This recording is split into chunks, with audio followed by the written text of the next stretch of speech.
नमस्ते भैया आम्ही जेव्हा तुमच्या गावामध्ये आलो होतो मार्गदर्शन केलं, दरवर्षी मार्गदर्शन करतो. मार्गदर्शन केल्यानंतर आपल्या गावामध्ये दत्ता यादवजी इंगळे हे दरवर्षी प्रत्येक पिकाला वापरते. तुम्ही बी त्यांचं सोयाबीन बघितलं होतं, बरोबर आहे. आपण तुमचा व्हिडिओ पण घेतलेला आहे सोयाबीनमध्ये. तर यावर्षी आपण बालाजी रिटे साहेबांसोबत दुकानावर आलो होतो, बरोबर आहे. तर आरचे भारी संजीवनीची तुम्हाला किट दिली गव्हासाठी. तर या किटमध्ये 3 स्टेज आहेत, 3 फवारण्या आहेत आणि एक स्टेज जी आहे ती जमिनीची ट्रीटमेंट आहे. तर पेरताना तुम्ही खतामध्ये मिक्स करून आपल्याला टाकून दिलं पहिलं पाकिट. तर टाकल्यानंतर वापरलेल्या गव्हामध्ये आणि न वापरलेल्या गव्हामध्ये आपल्याला काय वाटते? आपलं नाव पूर्ण? कुंडलिक बाबूराव टारफे, राहणार मौजा, तालुका, जिल्हा हिंगोली, बरोबर आहे. पिढी दर पिढी भारत देशाचा व्यवसाय शेती व्यवसाय. आपण दरवर्षीच गहू पेरतो.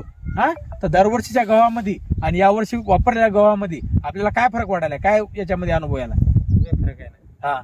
म्हणजे वाढीमध्ये, जाडीमध्ये, पानाच्या रुंदीमध्ये, लसलसपणेमध्ये, कलरमध्ये, पूर्ण कलर याच्यामध्ये गडदपणा आहे पूर्ण. रान झाकल्यावाने वाटायले, बरोबर. पूर्ण टोटल एक सारखा पूर्ण टोटली. काकाजी आपलं नाव पूर्ण? खंडू सक्राम टारफे, राहणार मौजा, तालुका, जिल्हा हिंगोली. तर दरवर्षी आपण शेती करतो काकाजी. तुम्ही बी गहू पेरला आणि हे तुमच्या भावाचाच गहू आहे, बरोबर आहे. तर तुमच्या गावामध्ये काकाजी न वापरलेला गहू तुमचा आणि हे वापरलेला गहू याच्यामध्ये काय फरक आहे? एका दिवसाची पेर आहे. फरक आहे पाहिजे. मोठा आहे हिरवागार आणि त्या पाते हे हिरवं लसलस गहू आहे पूर्ण. हे हिरवं लसलस आहे पूर्ण टोटली. वाढ पण एकदम चांगली आहे, सगळी वाढ आहे. आता आपण हे न वापरलेला बघू. फरक आपल्याला जाणवतो. फरक आहे ना. हे पूर्ण टोटल हे वापरलेला ठेला आहे. आणि हालाकी यायनं जे हे एका एकरचं औषधी घेतलं पण टाकलं बरोबर, पण फवारणी जी करायला पाहिजे एका महिन्याच्या फरकामध्ये ती केली नाही. अजून फवारणी राहिली. आता हे पाय मनातच धुरा आहे. आता हे वापरलेला गहू आहे आणि हे न वापरलेला गहू आहे का नाही? आता एक पोटावरच फरक आहे. आता हे पाहिजे हे न वापरलेलं आहे तर म्हणजे याच्यामध्ये शायनिंग नाही, कलर नाही, चमक नाही, वाढ पण नाही काकाजी, बरोबर आहे. आता एका दिवसाची पेर मध्ये याच्यामध्ये एक सारखं दिसायले. एकदाच पेरलं अगोदर हे पेरलं आणि हे मागून हे पेरलं. तरी आता हे आपल्या वापरल्यामुळे एवढा फरक जाणवायला काका.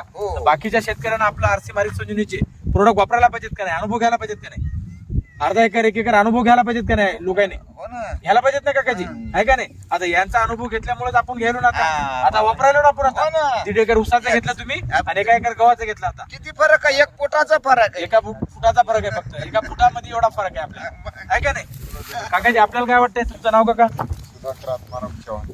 राहणार मौजात, आहे का नाही? तालुका, जिल्हा हिंगोली. तर आपण बी शेती करतो काकाजी. तुमचं बी गहू असेल तर काय क्वालिटी वाटायली काकाजी यांचा बघून? याच्यात क्वालिटी वाटायली ना. युरिया टाकलेल्यासारखं वाटायला. युरिया टाकलेला सारखं हिरवं लसलसपणा वाटायला, वाढ वाटायली, जाडी वाटायली, आहे का नाही? पूर्ण टोटली पिवळपणा कुठंच नाही. पिवळपणा कुठंच नाही, कुठंच काही नाही, बरोबर आहे. आणि हे न वापरल्यामुळे पूर्ण हे असं दिसायला, आहे का नाही? पण आहे. धन्यवाद, थँक्यू.